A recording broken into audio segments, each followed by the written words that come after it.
Shalom, kami menyambut saudara dan juga Anda sekalian yang baru pertama kali mengikuti ibadah online di GBI Bethel. Kami berdoa agar Anda dalam kondisi yang sehat dan juga dalam lindungan Tuhan. Bagi Anda yang baru pertama kali mengikuti ibadah online, ataupun Anda yang memerlukan dukungan doa, silakan mengirimkan komentar melalui kolom chat. Sebelum kita mengikuti ibadah ini, mari sama-sama kita bersatu dalam doa. Bapa, kami mengucap syukur kalau Tuhan Yesus telah menyertai kami. Kami sementara akan mengikuti ibadah ini, sertai dari awal, pertengahan, hingga akhirnya. Di dalam nama Tuhan Yesus, kami telah berdoa dan mengucap syukur. Haleluya. Amin. Selamat beribadah dan Tuhan Yesus memberkati. Terima kasih Tuhan.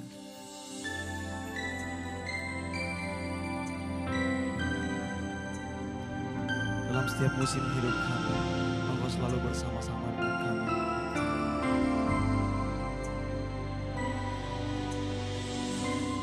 Engkaulah perisaiku, yes. Saat badai hidup menerpaku, firman-Mu di dalamku,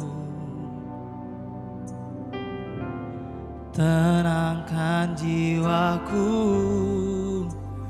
ku kan berdiri di tengah badai, dalam kekuatan yang Kau berikan. Sampai kapanpun ku kan bertahan, karena Yesus selalu menopang hidupku.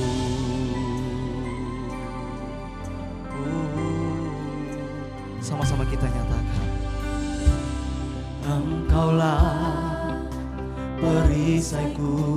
Amin Tuhan.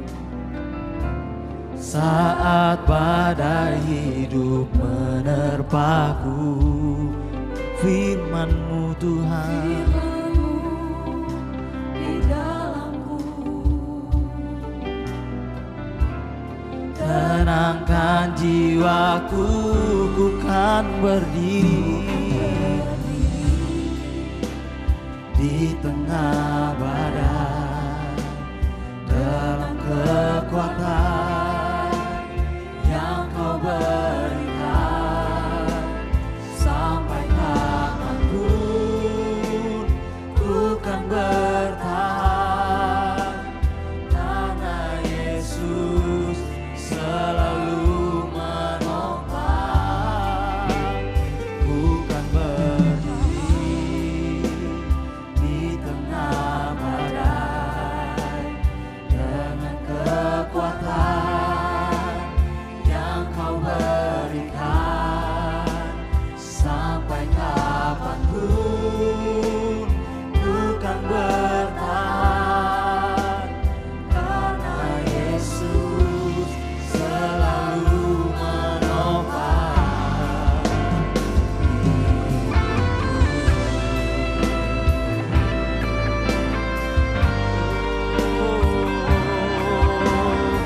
Sebab firman-Mu berkata, bukan kami yang mampu, tetapi Tuhan yang menolong. Terima kasih Tuhan, bukan bertahan,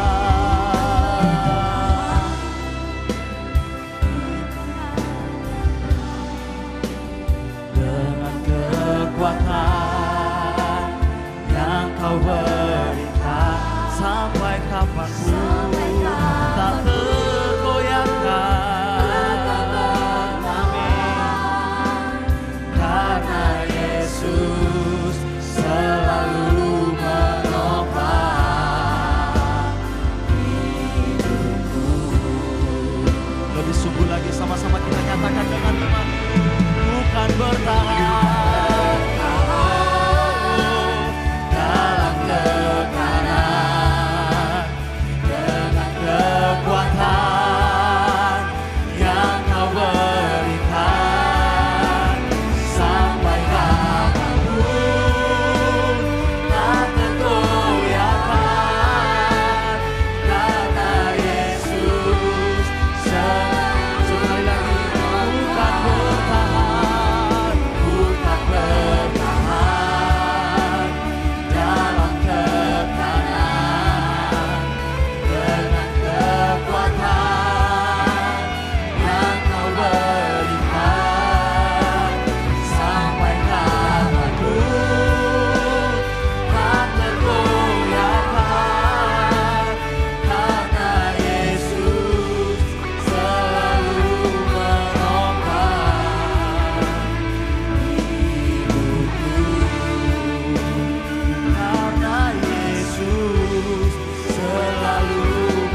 Tuhan. Engkau yang membuat kami tetap bertahan dalam setiap persoalan hidup kami. Yesus ada di sana yang memampukan hidup kami untuk melalui segala persoalan kami. Untuk itu Tuhan, kami mau berterima kasih kepada-Mu. Terima kasih Tuhan. Terima kasih. Terima kasih.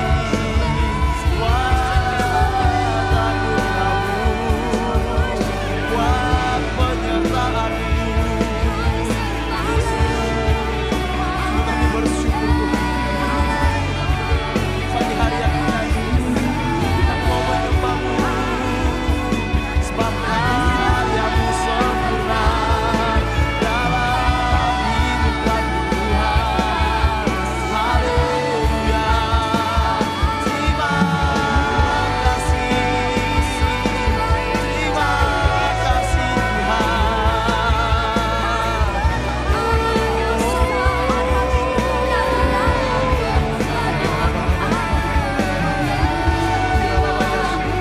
Terima kasih. Engkau Allah yang dahsyat, Engkau Allah yang hebat, luar biasa, tiada yang mustahil bagimu. Engkau sanggup Tuhan, Engkau besar, Engkau luar biasa. Haleluya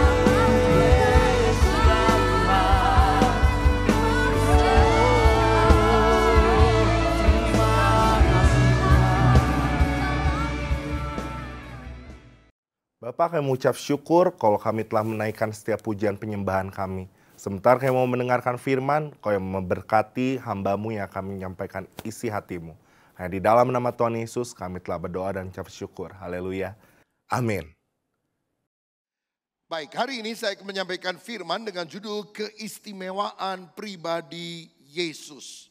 Mari kita baca Lukas pasal 9 ayat 10 sampai 13 bagian A yang berkata demikian.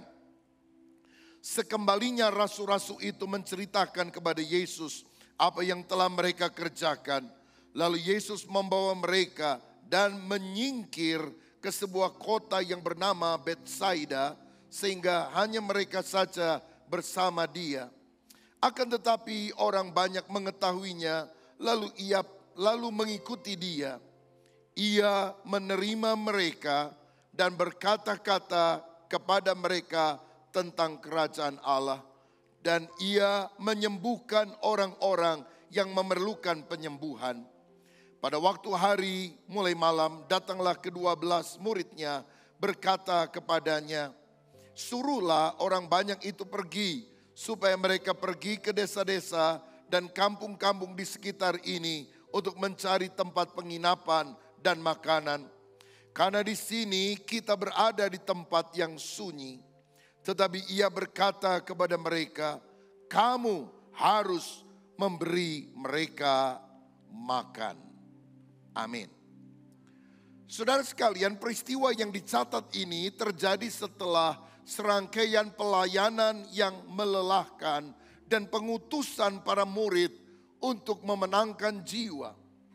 Yesus kemudian mengajak mereka menyingkir ke tempat yang sunyi untuk beristirahat di sebuah tempat yang bernama Betsaida. Tetapi ternyata saudara, orang-orang datang tetap berbondong-bondong ingin berjumpa dengan Yesus. Lalu apa yang Yesus lakukan? Yang pertama dikatakan Yesus menerima mereka. Saya melihat Yesus adalah pribadi yang sangat luar biasa.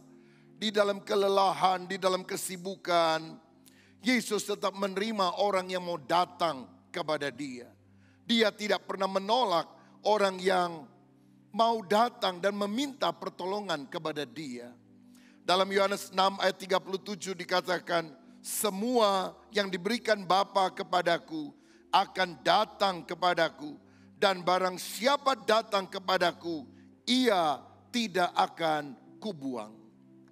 Ada banyak orang merasa dirinya berdosa dan tidak mau ke gereja karena mereka pikir Tuhan akan marah, Tuhan membenci, Tuhan menghukum. Tapi dengarkan firman Tuhan, Yesus sendiri yang berkata, semua orang yang datang kepadaku tidak akan kubuang.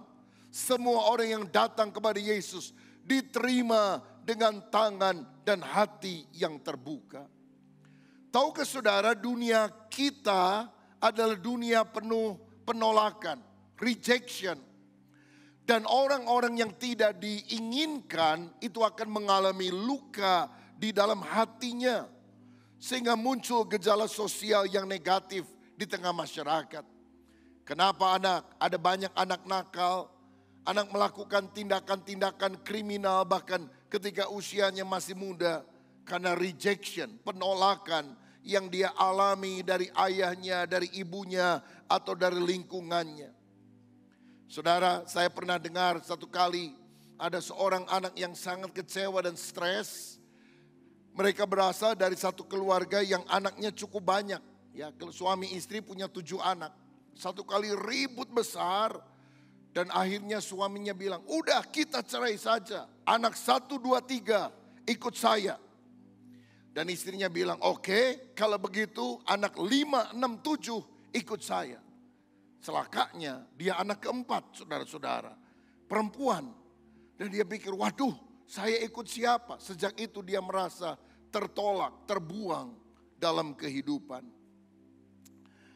Bahkan di India saya dengar ada orang-orang yang lahir dalam kampung yang sangat miskin. Dan kalau ibunya melahirkan anak perempuan, maka ketika anak itu masih kecil, masih bayi, dipatahkan tangannya dan satu kakinya untuk menjadi modal. Kalau mereka mulai lebih dewasa, mereka bisa jadi pengemis. Apa yang terjadi dengan orang-orang semacam ini? Tentu hidup di dalam luka hati yang mendalam, hidup di dalam kepahitan. Dulu pernah ada satu lagu namanya Nobody's Child, anak yang tidak diinginkan. Diceritakan dalam sebuah panti asuhan, ada orang-orang anak-anak yang sudah ditinggalkan oleh orang tuanya. Lalu pengurus panti asuhan ini memberikan kesempatan untuk orang-orang mengadopsi. Dan hari-hari lepas hari mereka melihat ada satu anak diambil. Minggu depannya ada anak lain yang diambil untuk menjadi anak adopsi di keluarga mereka. Tetapi ada satu anak yang kemudian bernyanyi, I'm nobody's child, I'm nobody's child. Aku anak yang tidak diinginkan. Kenapa? Because I'm blind. Sebab aku anak yang buta. Apa yang terjadi dengan kehidupan orang-orang yang semacam itu? Tentu penuh dengan kepahitan. Bahkan seringkali penolakan, rejection itu bisa terjadi di dalam masa yang paling dini dalam kehidupan. Ketika seorang masih dalam kandungan. Karena walaupun mungkin belum bisa berkata-kata, janin itu sudah bisa merasakan secara emosional. Kalau misalnya ada orang pacaran lalu kemudian melakukan hubungan seks dan mulai hamil. Lalu kemudian dicoba dilakukan aborsi, pengguguran kandungan. Maka anak itu telah tertolak. Biasanya orang yang mengalami pengguguran kandungan akan cacat. Kalau tidak cacat fisiknya, secara mental, dia terluka, dia cacat, saudara. Nah ini mungkin belum dipahami secara logika, tetapi secara spirit mereka tahu, secara emosi mereka tahu bahwa mereka ditolak, mereka dibuang. Dan saya mau katakan, ketika ada orang yang mengalami kurangnya pemenuhan di dalam jiwa, kurangnya acceptance, penerimaan, maka kemudian mereka mulai bertingkah laku aneh-aneh untuk mencari perhatian. Dandanannya aneh, pakai rok yang sangat ketat ya, kemudian sangat terangkat. Lalu kemudian ketat banget sampai kalau jalan aja susah, saudara-saudara. Kalau dompet jatuh nggak bisa ambil sendiri. Kalau ambil sendiri break begitu. Jadi mesti minta tolong sama orang lain. Pusar kelihatan kemana-mana, saudara.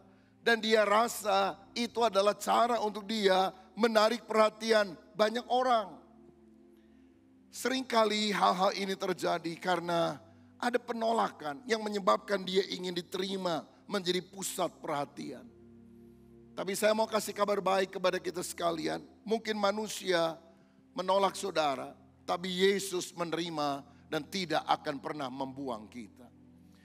Saya tidak tahu, mungkin ada beberapa di antara saudara yang merasa sindroma rejection, penolakan dari sejak masa kecil.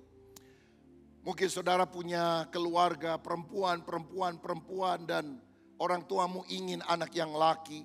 Tapi ketika dilahirkan perempuan lagi saudara. Lalu kemudian saudara didandani seperti seorang anak yang laki. Suruh memanjat pohon. Mainannya bukan boneka bayi yang lucu, tetapi pistol-pistolan, senjata-senjataan. Dan kau merasa ada sesuatu yang berbeda perlakuan orang tua kepada saudara. Seringkali manusia menerima kita kalau kita baik, kalau kita pintar, kalau kita rajin, kalau kita melakukan prestasi. Tapi saya katakan Yesus mau menerima kita apa adanya. Walaupun Yesus tidak pernah membiarkan kita seadanya. Saudara lihat, ada seorang wanita Samaria yang sudah 5 kali menikah. Dan sekarang dia kumpul kebo dengan suami orang. Dan orang semacam ini tentu tidak bisa dekat dengan pemuka agama. Apalagi nabi yang dia anggap hebat seperti Yesus. Tapi ternyata Yesus menyapa wanita ini. Kemudian berkata, panggil suamimu. Wanita ini bilang, aku tidak bersuami. Tepat katamu, karena 5 kali kamu sudah bersuami dan sekarang kamu tinggal dengan suami orang. Wanita itu kaget karena ternyata Yesus tahu segala sesuatu tentang dirinya. Tapi Yesus tidak menolak. Yesus menawarkan air hidup. Kalau kamu minum air ini, kamu akan dahaga lagi. Karena dunia tidak bisa memuaskan kekosongan jiwamu. Tapi percayalah kepadaku, aku akan memberikan air hidup kepadamu yang memancar sampai kepada hidup yang kekal. Wanita ini berkata, engkau adalah Mesias. Dia berubah. Dia beritahu seluruh kampungnya, aku sudah berjumpa dengan Mesias. Dan saya percaya hidupnya tidak pernah sama lagi. Sakius adalah pemungut cukai yang ditolak oleh lingkungannya. Karena seorang pemungut cukai dulu adalah orang yang bekerja bagi penjajah, yaitu Roma. Apalagi dia suka mengambil pajak lebih besar daripada seharusnya. Tidak ada orang yang mau bergaul dengan dia. Tetapi ketika Yesus lewat ke Yeriko, dia berkata, Sakius, turunlah engkau dari pohon. Aku akan menginap di rumahmu. Orang-orang berkata, masa Yesus tidak tahu dia orang berdosa? Dia orang jahat? Tetapi ini adalah hal yang sangat dirindukan oleh Sakius. Yesus mau makan di rumahnya, mau tinggal di rumahnya. Ini adalah sebuah penerimaan yang sangat dia butuhkan. Langsung dia berkata, Tuhan, orang yang kuperas kuganti 4 kali lipat, dan setengah harta kuberikan kepada orang miskin. Orang berubah, bertobat, kan ada penerimaan kasih yang dilakukan oleh Yesus. Tahukah saudara, salah satu gelar Yesus adalah sahabat orang berdosa. Dia bukan sahabat orang suci, tapi dia disebut sahabat orang berdosa. Yesus sendiri berkata, orang sehat tidak perlu dokter. Yang perlu dokter adalah orang sakit. Aku datang bukan untuk mencari orang benar, aku datang untuk mencari orang yang berdosa. Bahkan kalau ada di antara saudara yang merasa engkau ditolak oleh lingkunganmu, ditolak oleh teman-temanmu, engkau merasa tidak berharga, ingatlah Tuhan menghargai saudara, Tuhan mengasihi saudara, Tuhan menerima engkau walaupun kau tidak kaya, Tuhan menerima engkau walaupun kau tidak cantik atau tampan, Tuhan menerima engkau walaupun masa lalumu begitu buruk, Tuhan menerima engkau walaupun mungkin ada dosa yang masih mengikat kehidupan kita. Bahkan ketika keluargamu membencimu, ada Yesus pribadi istimewa yang ketika engkau datang kepadanya, Tuhan berjanji tidak akan pernah membuang kita. Daud pernah berkata begini di dalam Mazmur 27 ayat 10, sekalipun ayahku dan ibuku meninggalkan aku, namun Tuhan menyambut aku. Daud itu kelihatannya adalah anak yang tertolak. Karena ketika Samuel datang ingin mengurapi salah satu anak Isai untuk menjadi raja Israel, semua diundang untuk makan di dalam rumah mereka kecuali Daud. Karena Daud disuruh menjaga kambing domba mereka yang cuma 2-3 ekor banyaknya. Sampai akhirnya Samuel berkata, sebelum anakmu yang satu itu ada di tempat ini kau panggil, aku tidak akan makan bersama dengan kamu. Baru anak bawang, anak yang gak diperhatikan. Karena mungkin orang tuanya bilang, mana mungkin dia akan jadi raja. Mungkin Eliab yang badannya tinggi, mungkin Yonadab yang badannya besar, yang punya karisma, itu akan dilantik menjadi raja. Tapi Daud, dia anak yang paling kecil, masih muda, pipinya masih kemerah-merahan, belum terlalu banyak pengalaman. Tapi Alkitab berkata manusia melihat apa yang di depan mata, Tuhan melihat hati. Dan ketika Daud datang, Tuhan bilang, inilah orang yang kupilih, urapilah dia.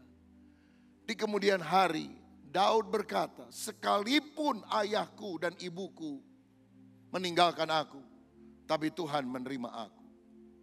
Mungkin ada di antara saudara yang merasa pada waktu engkau masih kecil, engkau tidak terlalu dianggap dalam keluargamu. Mungkin kakakmu atau adikmu dipuji-puji, tapi saudara selalu menjadi orang yang disingkirkan. Kalau ada sesuatu yang salah, pasti saudara yang dimarah-marah. Engkau tidak pernah diharapkan. Dan kemudian muncul dendam dalam hati saudara. Engkau berkata, aku harus berprestasi. Aku mau buktikan bahwa aku bisa jadi orang hebat. Dan saudara bisa mencapai hal yang lebih baik dalam hidupmu sekarang. Bagus. Tapi hati atau motivasi yang ingin membuktikan kesalahan orang lain dengan menunjukkan saya bisa, tetap adalah sikap hati yang salah yang mesti dikoreksi. Alkitab berkata, orang boleh menolak, tapi kalau Tuhan menerima kita, kita berharga di mata Dia. Tahukah saudara, kita berharga bukan karena kita punya banyak uang, kita berharga bukan karena gelar kita panjang, kita berharga bukan karena follower kita banyak di sosial media. Kita berharga karena kita dikasih oleh Tuhan Yesus. Dia telah menebus kita dengan darahnya. Dia berkata, kamu berharga di mataku, kamu mulia, aku mengasihi engkau. Aku melukis wajahmu di telapak tanganku. Kamu adalah biji mataku. Kalau ada orang menolak saudara, seakan-akan kau tidak penting, gak jadi masalah. Jangan terlalu dipikirkan. Karena Tuhan Yesus menganggap saudara penting. Karena Tuhan Yesus menganggap engkau berharga. Tuhan Yesus menerima kita apa adanya. Karena Dia adalah pribadi yang istimewa, penuh dengan kasih. Karena itu datanglah kepada Dia. Engkau mungkin seperti anak kilang yang sudah melakukan dosa. Tapi datanglah, Bapa Sorgawi tidak akan mengusir engkau. Bapa Sorgawi akan memeluk dan memberikan yang terbaik bagi saudara. Yang kedua, apa yang dilakukan oleh Yesus ketika Dia melihat orang banyak? Alkitab tadi berkata, Yesus menerima mereka, lalu Yesus berkata-kata tentang kerajaan Allah. Saya percaya dimanapun Yesus ada, Dia rindu menyampaikan firman. Karena firman itu sanggup mengubah manusia berdosa menjadi warga kerajaan sorga. Firman berkuasa menciptakan dari yang tidak ada menjadi ada. Tuhan berkata, jadilah terang, jadilah cakrawala, jadilah matahari, bulan dan bintang. Maka firman itu membuat segalanya tercipta. Dan saya percaya firman yang sama sanggup menghidupkan orang yang rohnya sudah mati. Karena itu Alkitab berkata, barang siapa bertelinga, hendaklah ia mendengar apa yang disampaikan firman Tuhan. Roma 10 ayat 17 berkata, jadi iman timbul dari pendengaran dan pendengaran oleh firman Kristus. Kenapa setan ingin agar kita tidak suka membaca Alkitab atau mendengar firman? Karena ketika kita mendengar firman, iman kita akan bertumbuh. Kita berpaling percaya kepada Yesus dan menolak si iblis. Dan itu yang paling tidak disukai daripada si iblis. Tapi Yesus punya banyak cara untuk membuat kita mendengar firman Allah. Saya ingat di Inggris pernah ada seorang pengkhotbah terkenal pada zamannya bernama George Whitefield. Dia hidup sejaman dengan John Wesley. Tapi George Whitefield lebih terkenal sebagai pengkhotbah KKR di lapangan-lapangan. Kalau dia khotbah ribuan orang datang. Satu kali ada seorang wartawan ateis yang tidak percaya kepada Tuhan ingin menyelidiki secara objektif apa kehebatan George Whitefield ini, kok sekali khotbah ribuan orang bisa datang. Jadi dia pergi ke lapangan di mana dia melihat KKR sedang dilakukan. Dia naik ke sebuah pohon, saudara-saudara, dan dia mengamat-amati suasana ibadah KKR yang berlangsung. Tetapi karena dia tidak mau terpengaruh oleh khotbah yang disampaikan oleh George Whitefield, takut hatinya berubah, maka dia tutup kedua telinganya dengan jarinya. Melihat, menyimak situasinya, tapi tidak mau mendengar khotbah. Tetapi Tuhan itu luar biasa. Ketika George Whitefield tengah-tengah khotbah, tiba-tiba ada lalat, saudara-saudara, yang berputar-putar di dekat hidungnya. Dan dia mulai goyang-goyangkan hidungnya, hidung daripada si ateis ini. Tapi lalat itu kelihatannya bandel, malah mau mencolok di hidung tersebut. Dan saking kesal dia tepis itu lalat. Dan waktu dia cabut kedua jarinya dari telinganya untuk menepis lalat tersebut, hamba Tuhan ini sedang ngomong, barang siapa bertelinga, hendaklah ia mendengar apa yang dikatakan oleh Roh Kudus. Kagetlah dia. Karena kebetulan dia selama ini menutup telinganya. Dan sepertinya ditegur, wih hebat bener ya. Kok dia tahu saya ada di atas pohon menutup telinga dari tadi. Padahal itu karya Roh Kudus. Sejak itulah si ateis itu bertobat. Saya percaya firman itu berkuasa mengubah hidup kita.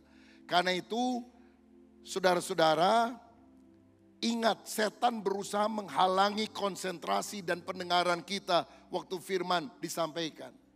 Lagi ke gereja ada anak nangis. Karena itu kita siapkan saudara sekalian buat anak kecil. Ada ruangan nursery room di belakang.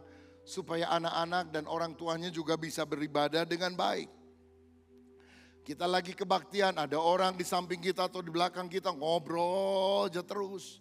Mengganggu konsentrasi kita. Satu kali ada orang ngomong gini sama temennya. Itu keterlaluan orang, masa kita lagi kebaktian, dia tidur? Hah, yang mana? Kok saya nggak lihat? Itu yang persis di depan kamu. Oh bener, dia bukan cuma tidur, ngorok. Ngoroknya kenceng lagi, sampai saya bangun katanya. Rupanya dia ikut tidur saudara-saudara. Lah kalau orang model seperti ini gimana dia bisa dijamah oleh kebenaran firman Tuhan. Izinkan Tuhan berbicara kepada kita. Saya tidak pernah dengar ada orang bilang, saya dulu orang jahat sekarang menjadi anak Tuhan.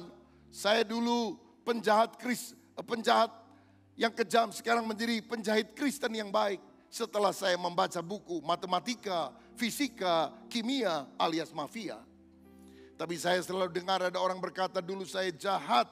Tapi setelah saya mendengar firman, hidup saya berubah. Hidup saya tidak pernah sama lagi. Firman berkuasa mengubah kehidupan kita. Saudara-saudara, ada sebuah cerita. Ada kapal sedang berlayar di Samudra Pasifik.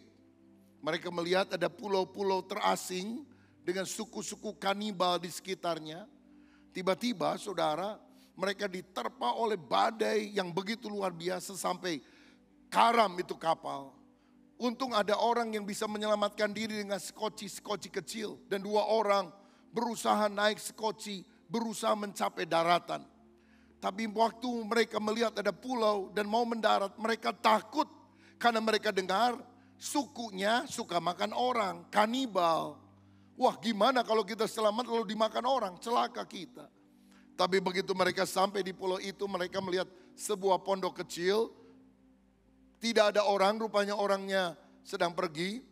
Dan waktu kedua orang itu masuk ke dalam, salah satu melihat Alkitab di pondok kecil itu. Dan dia teriak, kita selamat, kita selamat. Temannya bilang, dari mana? Tak kamu tahu kita selamat. Saya lihat ada Alkitab. Orang yang sudah baca Alkitab gak akan makan orang katanya. Kita selamat. Dan memang saudara-saudara, firman bisa mengubah peradaban. Dari peradaban yang sangat terkebelakang menjadi peradaban yang maju. Karena firman berkuasa mengubah kehidupan kita. Karena itulah mari kita sadar ketika Injil Kerajaan Allah diberitakan, itu adalah kabar baik. Bahwa Yesus adalah Raja, segala Raja. Dan kalau kita percaya kepada Dia, maka kita akan menjadi anak Raja.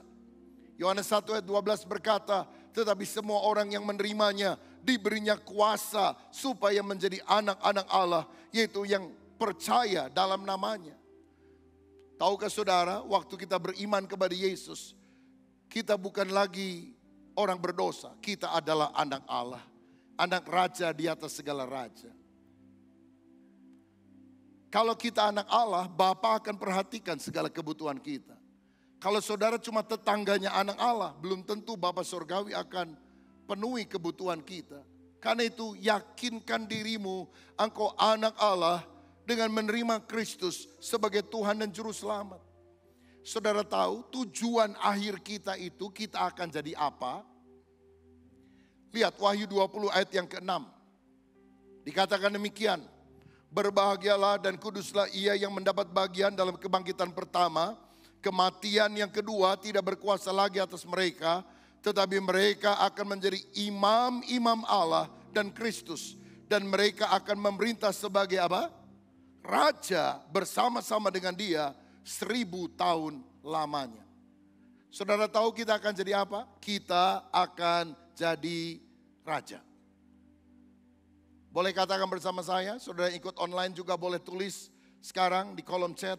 Kita akan jadi raja. 2, 3. Kita akan jadi raja. Siapa yang bilang? Tuhan sendiri dalam firman-Nya. Kamu akan jadi raja. Bukan raja rimba. Bukan raja guguk. Itu pasti orang Batak kan. Tapi raja yang akan memerintah bersama dengan Yesus. Bayangkan kalau kita raja. Sekarang kan kita adalah pangeran. Kita adalah putra raja. Kita adalah putri raja. Boleh saudara lihat sebentar teman di kiri kananmu. Perhatikan wajahnya baik-baik. Karena orang di samping saudara satu kali akan jadi raja. Jadi baik-baik dengan dia saudara. Dia akan naik jabatan, dia akan naik pangkat, jadi raja. Boleh katakan kepada kiri kanan, hei kamu akan jadi raja. Oh dahsyat sekali saudara. Ini rencana Tuhan yang melampaui apa yang kita pikirkan. Kita akan jadi raja. Memberita bersama Kristus. Kita sekarang ini sudah calon raja. Karena kita anak Tuhan, status kita sudah jelas. Tetapi kini kita sedang diproses menjadi warga negara kerajaan Allah. Cara hidup kita yang sedang diolah. Yesus naik untuk menyediakan sorga bagi kita. Tapi Roh Kudus turun untuk menyiapkan kita bagi sorga. Sekali lagi, Yesus naik untuk menyiapkan sorga bagi kita. Tapi Roh Kudus turun untuk menyiapkan kita bagi sorga. Roh Kudus membentuk, memproses kita supaya kita makin hari makin mirip Kristus, makin cocok menjadi warga negara kerajaan Allah. Karena status belum tentu serta-merta mengubah cara hidup. Misalnya, kalau ada presiden kita yang sedang turun ke bawah, lihat orang-orang di kolong jembatan, lalu dia lihat ada anak gelandangan. Lalu dia tanya, nak, nama kamu siapa? Joko. Hah, Joko? Panjangnya apa? Widodo, Pak. Wah, kok mirip nama saya? Rumah kamu di mana? Ya di kolong jembatan ini. Orang tua kamu mana? Saya nggak tahu. Papa mama saya sudah lama meninggalkan saya. Saya nggak tahu di mana mereka. Lalu presiden jatuh belas kasihan. Lalu diangkat menjadi anak. Tinggal ya sama saya di Istana Bogor. Jadi adiknya Kaisang, kira-kira seperti itu. Saudara-saudara, biasanya makan sembarangan, biasanya tidur di kolong jembatan, sekarang tidur di istana. Kasur busa. Apa langsung berubah sikap hidupnya? Rasanya dia akan tidur di lantai, nggak nyaman tidur di kasur busa, harus dilatih. Kalau makan, duduk di meja, kaki naik ke atas dua-duanya, makan pakai tangan, diajarin pakai sendok gimana, pakai garpu gimana. Itu prosesnya, statusnya sudah diangkat menjadi anak presiden. Cara hidupnya mesti diproses. Lalu diajarin cara makan gimana. Dan setelah makan, biasanya ada buah, lalu kemudian ada tusuk gigi. Dia kan nggak tahu tusuk gigi buat apa. Dia pikir makanan penutup, saudara. Begitu dia gigit, rasa kayu. Lo jangan dimakan dong, itu bukan nyungkil. Untuk nyungkil sesuatu bukan kamu makan. Ini proses, saudara. Saya percaya ketika kita lahir baru beriman kepada Yesus, kita menjadi anak Allah. Tapi sekarang Roh Kudus sedang memproses kita. Makin hari makin serupa seperti Kristus. Menjadi anak-anak Allah yang punya karakter seperti Dia. Itu sebabnya dengarkan Injil Kerajaan. Buka hati saudara untuk menerima firman. Rajin baca Alkitab. Supaya hidup kita selalu diolah. Sebab orang yang taat kepada firman, sikapnya, sifatnya akan makin mirip seperti Yesus.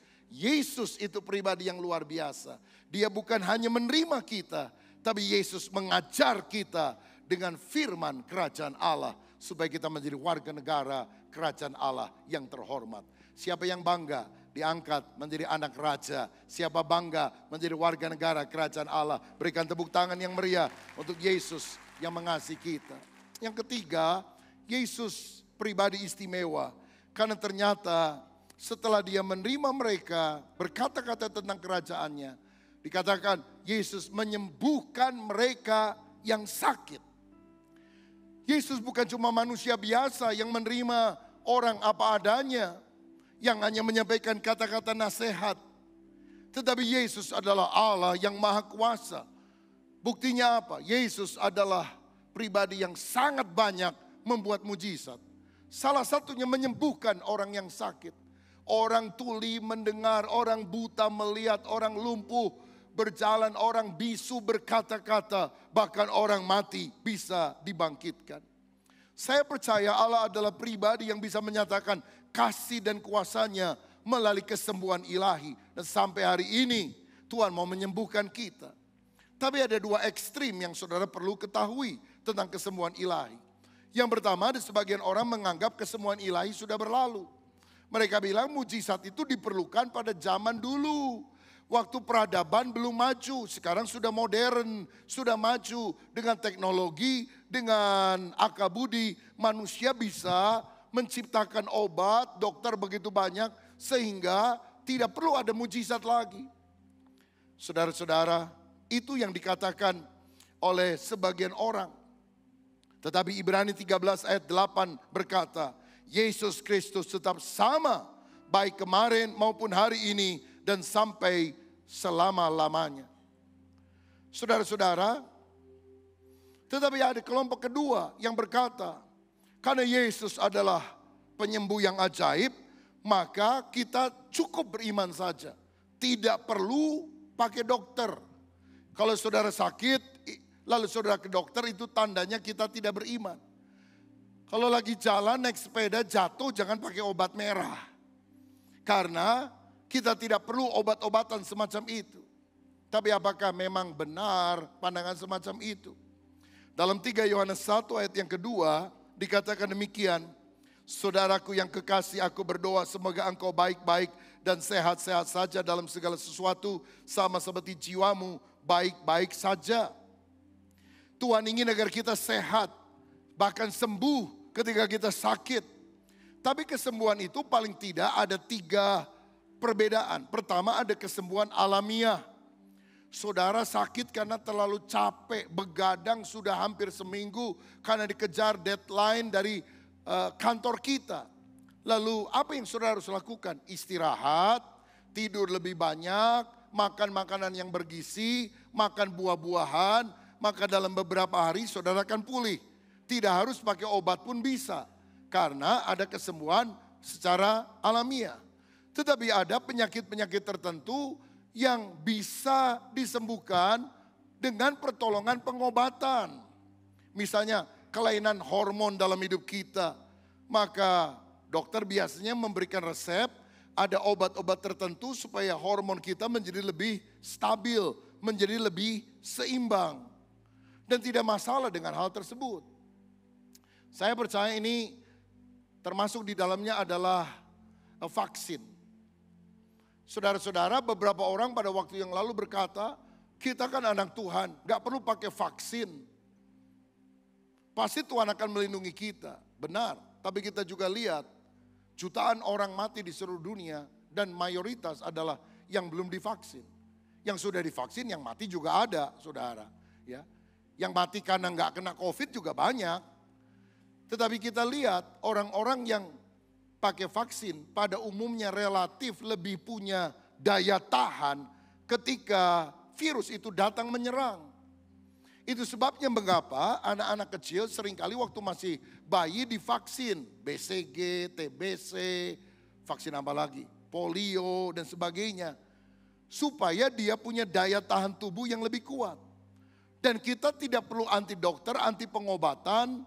Karena all truth is God's truth. Semua kebenaran, termasuk kebenaran yang ditemukan dalam dunia medis, itu asalnya dari Tuhan, Sang Pencipta yang penuh dengan hikmat.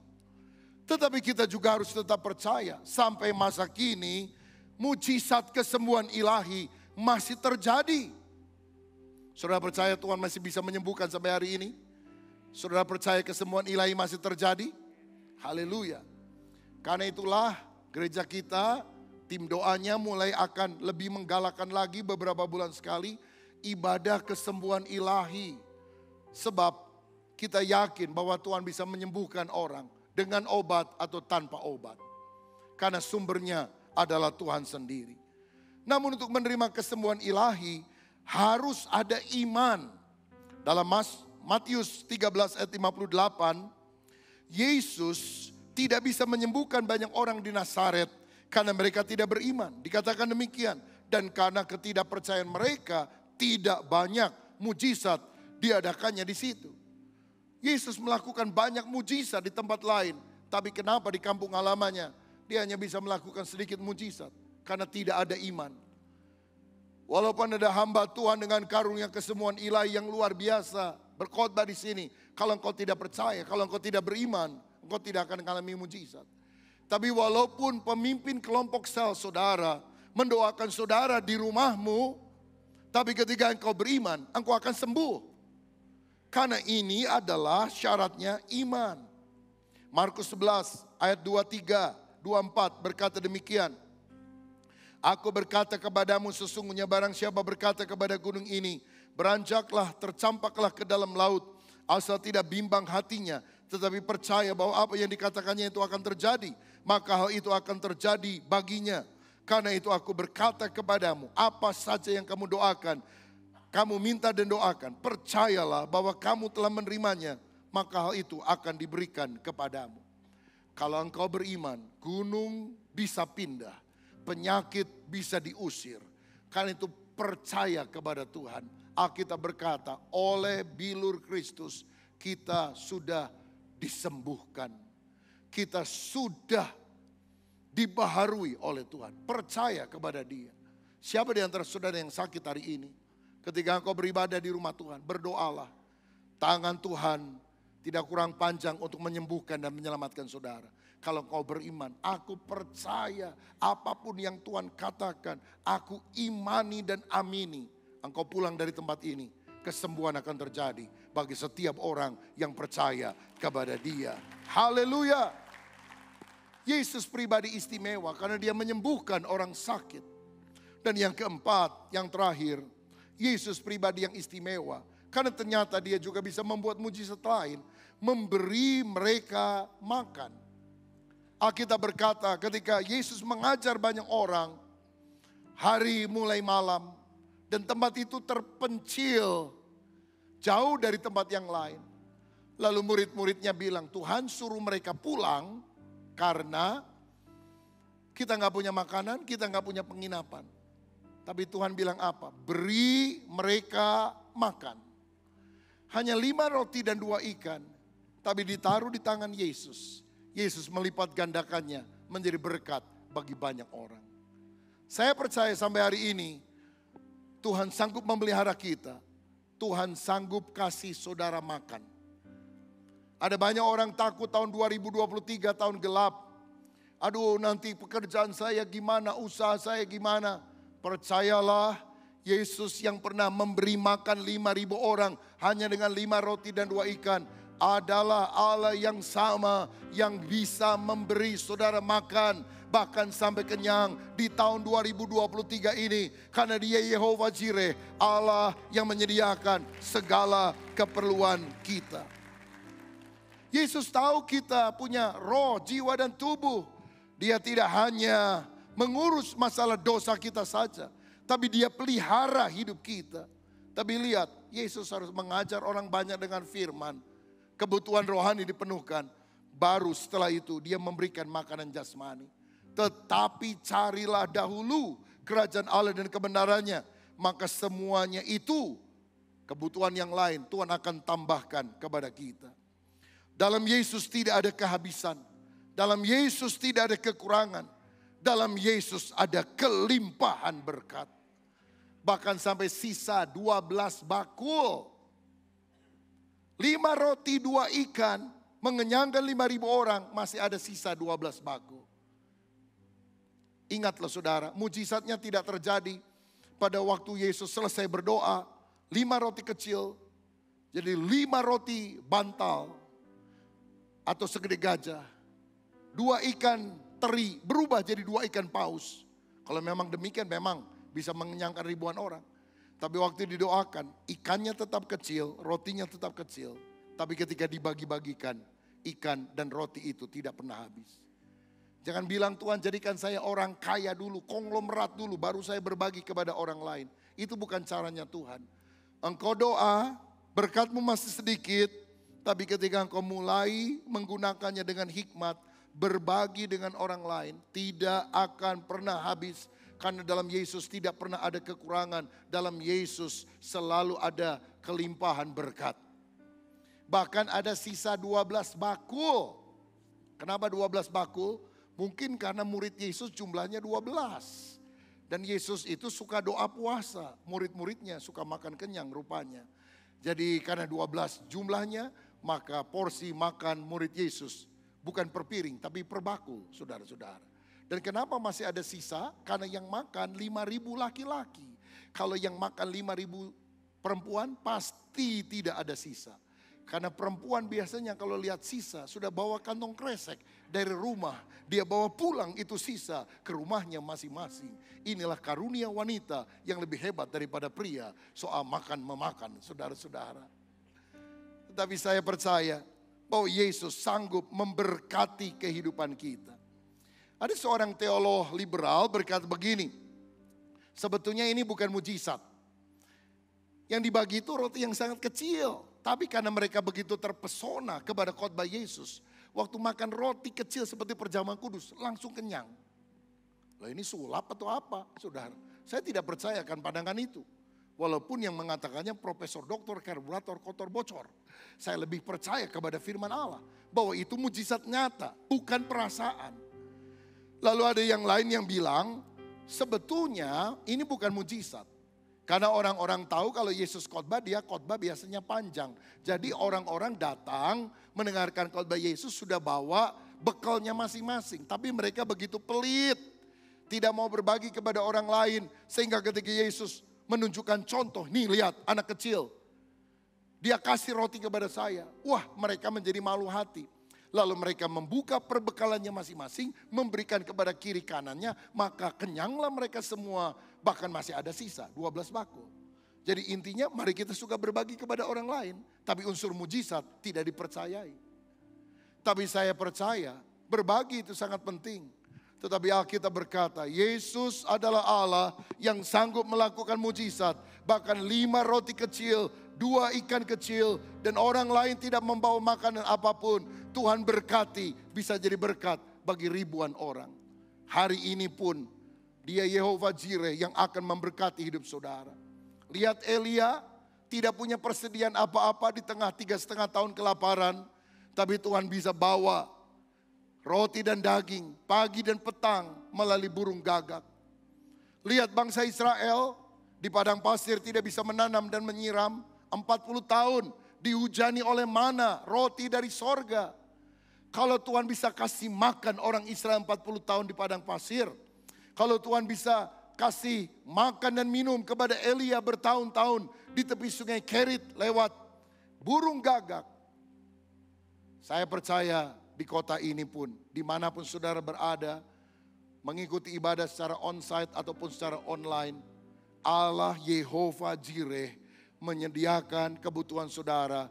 Engkau tidak akan kelaparan. Tahun ini engkau akan makan kenyang. Karena ketika engkau taat kepada firman Tuhan, berkat Allah akan melimpah dalam hidup saudara. Katakan dengan iman bersama saya. Saudara bisa ketik juga kalau saudara ikut online. Yesus memelihara hidup saya. 2, 3. Yesus memelihara hidup saya. Inilah pribadi yang istimewa. Yang pertama, Yesus menerima mereka. Yang kedua, Yesus berkata-kata tentang kerajaannya. Yang ketiga, Yesus menyembuhkan mereka yang sakit. Dan yang keempat, Yesus memberi mereka makan, memberkati mereka. Dan saya percaya Yesus yang sama hadir di tempat ini. Dia tahu kebutuhan saudara. Waktu kita berdoa, Dia akan memberikan kemenangan untuk saudara. Dalam ibadah kedua, saya akan menyampaikan khotbah yang berbeda. Belajar bersikap seperti Yesus. Saudara bisa mengikutinya secara online melalui YouTube. Supaya hari ini kita mendapatkan berkat double porsi. Karena firman yang berbeda dan banyak dengar firman. Supaya imanmu bertumbuh di dalam Tuhan. Alamilah perjumpaan dengan Yesus. Karena Dia adalah pribadi yang sangat istimewa. Tuhan Yesus memberkati kita. Haleluya. Kita bersyukur kalau ibadah kita di hari ini telah selesai. Dan mari kita tutup ibadah ini di dalam doa. Izinkan saya untuk berdoa untuk saudara. Bapak, kami mengucap syukur buat hari ini. Kalau kami boleh mengikuti ibadah, meskipun secara online, kami percaya Tuhan dimanapun kami berada, Engkau telah menjamah kami. Sehingga kami merasakan kasih-Mu, kami merasakan penyertaan dari Roh Kudus. Kami mengucap syukur Tuhan untuk apa yang Kau kerjakan dan kami berdoa untuk setiap kota di mana kami berada, biarkan ada shalom-Mu Tuhan terjadi di tengah-tengah kami. Kami berdoa untuk saudara-saudara kami yang sakit, yang memerlukan bantuan, yang membutuhkan mujizat. Kiranya Engkau juga hadir nyata di dalam kehidupan mereka. Biarkan iman kami tetap teguh kepada Tuhan Yesus dan kami percaya saat kami menomorsatukan Tuhan, semuanya Tuhan akan lakukan dan kami akan terus memuliakan nama Tuhan. Terima kasih Bapa, kami mau terima berkat yang daripada Engkau. Terimalah saudara berkat dari Allah Bapa, kasih sayang dari putranya yang tunggal Tuhan Yesus Kristus, dan persekutuan dengan Roh Kudus yang menyertai kita mulai dari hari ini sampai selama-lamanya. Amin. Saudara, kalau saudara terberkati dengan ibadah ini, saya mau mengajak saudara untuk men-sharingkan link dari ibadah ini kepada teman-teman kita. Dan jangan lupa untuk like juga subscribe sehingga saudara bisa mengikuti setiap program dan ibadah dari YouTube channel ini. Tuhan Yesus memberkati.